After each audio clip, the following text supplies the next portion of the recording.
дар толори қасри ҷавонони марказии вилоят раиси шаҳри Исфара Баҳоваддин Баҳодурзода бо донишҷӯёни исфарагӣ дар мактабҳои олӣ, касбиву техникӣ ва коллеҷҳои шаҳри Хуҷанд таҳсил дошта мулоқот доир намуд.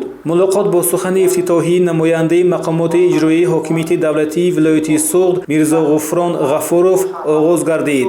зимни баромад шаҳрдори Исфара нахуст аз таваҷҷӯҳу ғамхориҳои асосгузори сулҳу ваҳдати миллӣ, пешвои миллат, президенти мамлакат муҳтарам Эмомалӣ Раҳмон, ҳукумати ҷумҳурии Тоҷикистон ва мақомоти иҷроии ҳокимияти давлатии вилоят ва шаҳр дар самти таъмини шароити созгор ба таҳсилу касбомӯзии ҷавонон ёдовар гардида, таъкид ба амал овард. дар замони ҷаҳонишавӣ бо суръат бидуни донишҳои амиқу ҷаҳонбинии васеъ ҳифзи дастовардҳои истиқлолияти давлатӣ ва соҳибихтиёрии миллӣ амри маҳол аст. аз ин хотир ҷавонон бояд амиқ дарк намоянд ки тақдири минбаъдии давлату халқи Тоҷикистон дар дасти онҳост ва масъулияти минбаъдаи таъмини амнияту субот, рушду инкишоф ва муаррифии ватан дар арсаи ҷаҳонӣ бар дӯши онҳо вогузор хоҳад шуд. Баҳоваддин Баҳодурзода ҳамзамон изҳор дошт ки барои ҳар як ҷавони бонангу ор ҷонбозиву фидокориҳои асосгузори сулҳу ваҳдати миллӣ, пешвои миллат, президенти кишвар муҳтарам Эмомалӣ Раҳмон намунаи олии шинохти ватану ватандорӣ мебошад. зеро талошҳои ин абармард баҳри шинохти саодат ва ҳуввияти миллат беҳтарин намунаи ибрат буда, мактаби омӯзишии беҳтарини дигар вуҷуд надорад. имрӯз мо донишҷӯён албатта дар зери сиёсати хиратмандони пешвои миллати худ ва ҳамчунин дар зери дастгириҳои раиси ноҳияи худ таҳсили худро идома дода истодаем. Ман Фахриева Нигора донишҷӯи курси сеюми Донишгоҳи давлатии Хуҷанд ба номи академик Бобоҷон Ғафуров ҳастам ва имрӯз дар риштаи дизайни маҳсулоти дозандагӣ ва технология таҳсил карда истодам ва бо боварии комил гуфта метавонам ки дар оянда ман бо ҷои кори хуб таъмин карда мешавам, зеро аз тарафи пешвои миллат ва аз тарафи раисони ноҳия ҳама ин чизҳо ба назар гирифта шуда бо ҷои кори доимӣ таъмин карда мешавем. гуфтанӣ ҳастам, пешвои миллатам, фарзона марди арҷманд. бо шумо ин халқи шӯҳратёр монад бегазанд.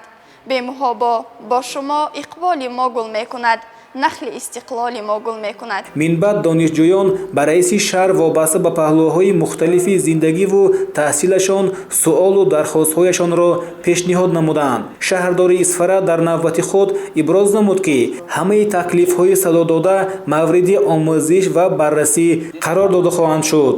дар интиҳо ба чанде донишҷӯёни имконияташон маҳдуд аз оилаҳои ниёзманд ва фаъолон кӯмакҳои яквақтаи пулии мақомоти иҷроии ҳокимияти давлатии шаҳри Исфара тақдим карда шуд. бояд гуфт ки изҳори қаноатмандӣ ва сипосгузориҳои намояндагони донишҷӯёне ки маскуни хобгоҳҳо ҳастанд ба унвони шаҳрдорӣ ҷиҳати бо теъдоди зиёд ройгон дастрас намудани маводи ғизоӣ ва ниёзи аввалия низ самимона садо доданд.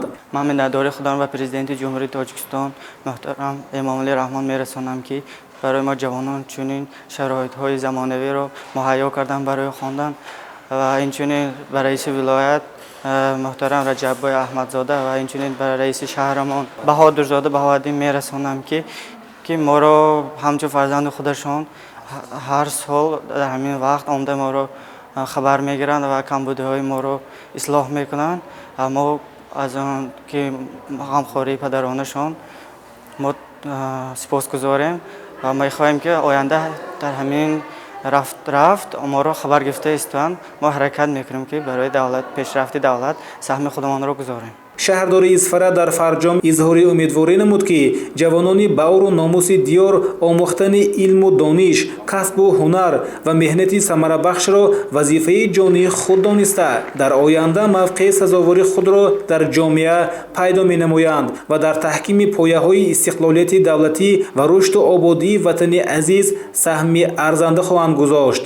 ман ҳамчун донишҷӯи бахши сеи факултети ҳуқуқшиносии Донишгоҳи давлатии ҳуқуқ, бизнес ва сиёсати ҷумҳурии Тоҷикистон миннатдории худамро аввало ба асосгузори сулҳу ваҳдати миллӣ, пешвои миллат мерасонам ки барои мо ҷавонон ва донишҷӯён чунин шароити замонавӣ муҳайё намуданд ва ногуфта намонад раиси шаҳрамон, раиси шаҳри Исфара Баҳодурзода Баҳоваддин ҳамасола омада аз аҳволи мо хабар мегиранд, ба мо барои оянда ба мо маслиҳатҳои муфид медиҳанд, хеле моро дастгирӣ мекунанд.